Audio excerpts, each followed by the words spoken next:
लाडक्या बहिणींसाठी आता एक आनंदाची बातमी आहे। एप्रिल महिन्याचा हप्ता यायला सुरुवात झालेली आहे। पुढील 2 ते 3 दिवसात सगळ्यांना 1500 रुपये मिळणार आहेत। पात्र लाडक्या बहिणींच्या खात्यातच पैसे जमा होणार असल्याची माहिती मंत्री आदिती तटकरे यांनी दिलेली आहे। एप्रिल महिन्याचा हप्ता यायला आता सुरुवात झालेली आहे। लाडक्या बहिणींसाठी ही खुश खबर आहे। तर आदिती तटकरे यांनी आपल्या ट्विटमध्ये नेमकं काय म्हटलंय पाहूयात। मुख्यमंत्री लाडकी बहीण योजनेअंतर्गत एप्रिल महिन्याचा सन्मान निधी पात्र लाडकींच्या आधार लिंक असलेल्या बँक खात्यात जमा केले जात आहेत। पुढील 2 ते 3 दिवसात ही प्रक्रिया पूर्ण होईल आणि सर्व पात्र लाभार्थींना निधी थेट त्यांच्या खात्यामध्ये प्राप्त होईल। लाडकी बहीण संदर्भात एक महत्त्वाची बातमी। योजनेचा हप्ता जमा व्हायला सुरुवात झालेली आहे। लाडक्या बहिणींच्या खात्यामध्ये 1500 रुपये जमा होत आहेत। केवायसी पूर्ण झालेल्या महिलांनाच हप्ता यायला सुरुवात। लाडकी बहीण योजनेबद्दल एक महत्त्वाची अपडेट समोर येते। राज्य सरकारने लाडकी बहीण योजनेच्या ई-केवायसी बाबत एक मोठा निर्णय घेतलाय। योजनेची ई-केवायसी करताना चूक केलेल्या महिलांना आता मोठा दिलासा मिळतोय।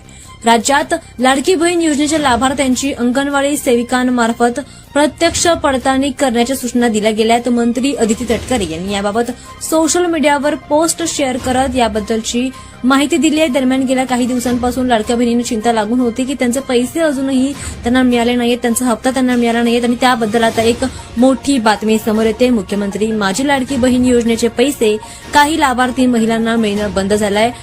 त्यामुळे काही महिन्यांपासून काही महिलांना महिन्याचे 1500 रुपये मिळणं बंद झालं आहे। कारण सरकारने लाभार्थी महिलांना ई-केवायसी करण्याची मुदत दिली होती। सरकारने दिलेली मुदत संपली आहे, तर काहींनी ई-केवायसी करताना चूक केली, त्यामुळे त्या महिलांना लाभ मिळत नाहीये। काही महिला योजनेचे पैसे मिळत नसल्यामुळे वारंवार बँकेमध्ये फेऱ्या देखील मारतात। त्यामुळे आता राज्य सरकारने एक मोठं पाऊल उचललंय। आणि आता लाडक्या बहिणींसंदर्भातली एक खुश खबर आहे। आता 3 महिन्याचे एकदम 4500 रुपये तुमच्या खात्यामध्ये जमा होणार आहे। आणि मी हेही सांगतो, कोणी माईकाला आला तरी माझ्या लाडक्या बहीण योजना कधीही बंद होणार नाही। त्यामध्ये पैसे जमा झाल्यानंतर काही कापून घ्यायला लागले, त्या बँकांना माझ्या सूचना आहेत। माझ्या बहिणींचे मुख्यमंत्री लाडकी बहीण योजनेतले पैसे जर काढले तर तुमच्यावर कठोर कारवाई केली जाईल, या बँकांना देखील मी सांगू इच्छितो।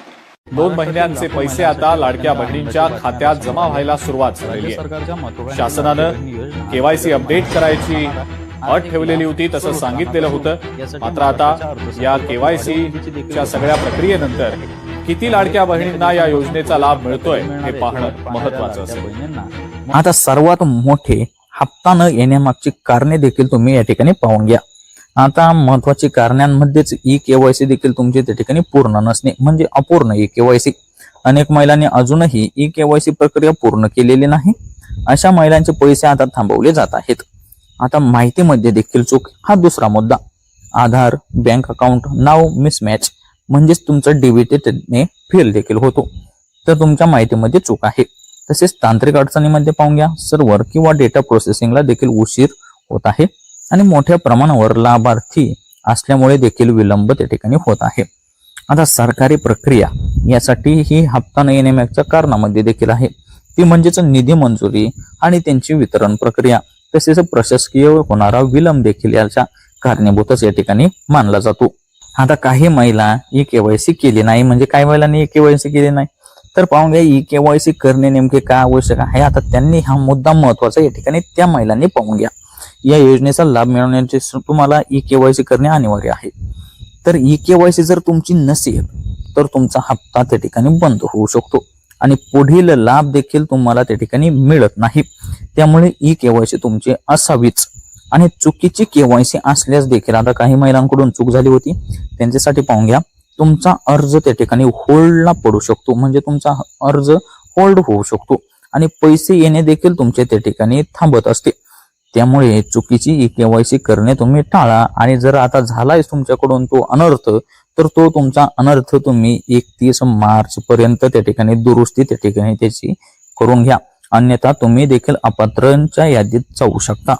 आता पाहून घ्या, ई-केवायसी साठी शेवटची तारीख नेमकी कोणती, तर 31 मार्च पर्यंत ई-केवायसी दुरुस्तीची संधी तुम्हाला उपलब्ध आहे। या तारखेपूर्वी तुम्ही केवायसी त्या ठिकाणी अपडेट करून घ्या आणि चूक असल्यास तुम्ही त्या ठिकाणी सुधारणा करा, अन्यथा तुमचा लाभ हा कायमचा बंद होऊ शकतो. हे मी तुम्हाला पहिल्यांदा पण सांगितलेलंच आहे. आता काही महिला आहेत त्यांना ई केवायसी कशी करायची तेच माहित नाही, तर आता त्यांच्यासाठी पाहून घ्या. पहिली पद्धत म्हणजेच ऑनलाईन पद्धत असते. अधिकृत पोर्टलवर तुम्हाला त्या ठिकाणी लॉग इन करायचे आणि तुमचा आधार OTP द्वारे व्हेरिफिकेशन त्या ठिकाणी करून घ्यायचे. एकदम सोपी आणि सिंपल प्रोसेस आहे. तसंच दुसऱ्या प्रकारामध्ये तुम्ही CSC सेंटर, गावातल्या CSC सेंटरवर त्या दुकानात जाऊन तुम्ही जवळच्या CSC केंद्रात जा आणि आधार आणि तुमचा बँक तपशील त्यांना देऊन त्यांच्या मार्फत तुम्ही त्या ठिकाणी ती ई केवायसी तुमची पूर्ण करून घ्या. तसेच आता बँकांमार्फत देखील तुम्ही करू शकता. आता तुमच्या बँकेत जाऊन तुम्ही DBT तपासू शकता आणि केवायसी अपडेट देखील त्या ठिकाणी करून घेऊ शकता. म्हणजे तुम्हाला 3 पर्याय या ठिकाणी मी सांगितलेले आहेत, त्यापैकी कोणताही पर्याय तुम्ही त्या ठिकाणी स्वीकारू शकता आणि तुम्ही पटकन 31 मार्च पर्यंत ही केवायसी त्या ठिकाणी पूर्णच करून घ्या. आता पाहून घ्या, पैसे आले का, नेमके आले की नाही हे नेमके कसे तपासायचे आता हे देखील पाहून घ्या. आता तुमच्या खात्यात पैसे आले की नाही हे तपासण्यासाठी बँकेचा SMS तुमच्या मोबाईलवर येत असतो. तुमचे आधार कार्ड जे आहे, आधार कार्ड बँकला लिंक आहे. तसेच तुमचा मोबाईल नंबर जो आहे, मोबाईल नंबर तो देखील तुमच्या बँकेला ऍड आहे. त्यामुळे बँकेच्या व्यवहारांचा SMS तुम्हाला त्या ठिकाणी मोबाईलवर येत असतो. त्यामुळे तुम्ही बँकेच्या SMS द्वारे देखील पाहू शकता. तसेच आता पुढे म्हणजेच ATM मिनी स्टेटमेंट काढून देखील पाहू शकता. तसेच दुसरे म्हणजेच मोबाईल बँकिंग किंवा UPI चे ऍप आहे ते ऍप देखील वापरून तुम्ही त्या ठिकाणी पाहू शकता. तसेच तुम्ही आता जर हे तुम्हाला तिन्ही जमले नाही तर सरळ सरळ तुम्ही बँक शाखेत जाऊन तुम्ही त्या ठिकाणी पाहू शकता किंवा त्यांना विचारू शकता.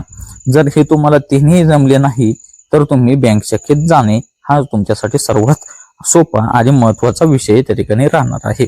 त्यामुळे तुम्ही डायरेक्ट बँक शाखेत जाऊनच तुमचे पैसे त्या ठिकाणी आले का नाही ते चेक करा. आता पाहून घ्या, या योजनेचा नेमका कोणाला मिळतो लाभ, तर महाराष्ट्रातील रहिवासी महिला आहेत त्यांना मिळतो. त्यांची वय 21 ते 60 वर्षादरम्यान आहे त्यांना तर मिळतो. 21 ते 60 ही शासनाने वयोमर्यादा ठरवलेली आहे. तसेच आर्थिकदृष्ट्या दुर्बल घटक आहेत त्यातील महिलांना देखील याचा लाभ मिळतो. आणि कुटुंबातील उत्पन्न ठराविक मर्यादेपेक्षा तुमचे कमी असेल तर तुम्हाला या ठिकाणी मिळतो. याला उत्पन्नाची मर्यादा जी दिलेली आहे ती 2.5 लाख रुपयांपेक्षा तुमचे उत्पन्न त्या ठिकाणी कमी पाहिजे. अशा सर्व महिला या ठिकाणी पात्रच आहेत. आता पाहून घ्या, या योजनेचा उद्देश नेमका काय, तर मुख्यमंत्री माझी लाडकी बहीण योजना ही महिलांना आर्थिकदृष्ट्या सक्षम करण्यासाठी सुरू करण्यात आलेली योजनाच आहे. आता महिलांच्या हातात थेट पैसे देतात. म्हणजे आता पाहून घ्या, त्यांना 3,000 रुपयांचा एकदा का हप्ता मिळाला तर या 3,000 रुपयांचं त्यांना त्या ठिकाणी मोठी मदत त्यांना मिळते. म्हणजे नवऱ्याला सकट तुम्हाला सांगतो त्यांना 2-3 महिने पैसे मागायचे त्या ठिकाणी गरज पडत नाही. आणि घर खर्चात मदत. आता हे आलेले पैसे जर का घरी सांगितले, नवऱ्याला जर का सांगितले तर नवरा जर का म्हणला की आता कर बाजार, तर त्यांना त्या ठिकाणी बाजार करणे भाग आहे. पण अशा पण काही लाडक्या बहिणी आहेत बरं का की त्या पैसे आलेला देखील इकडली खबर तिकडं देखील होऊन देत नाही. हा त्यांच्यासाठी महत्वाचा मुद्दा आहे. म्हणजे त्यांना 3,000 रुपये त्या ठिकाणी खर्च मिळणार. तसेच त्यांचे स्वावलंबन देखील वाढते. आता पाहून घ्या, त्यांना इज्जत नावाची गोष्ट इतकी मिळते घरात. त्यांना जर का पैसे आले की मुलगा असो, मुलगी असो किंवा कोणीही असो, नवरा जरी असला की तुमचे ते पैसे संपेपर्यंत तुम्हाला त्या ठिकाणी सुट्टीच देणार नाही. त्यामुळे त्या योजनेच्या माध्यमातून तुम्ही सक्षम खूप झालेला आहात, हे देखील महत्वाचे आहे.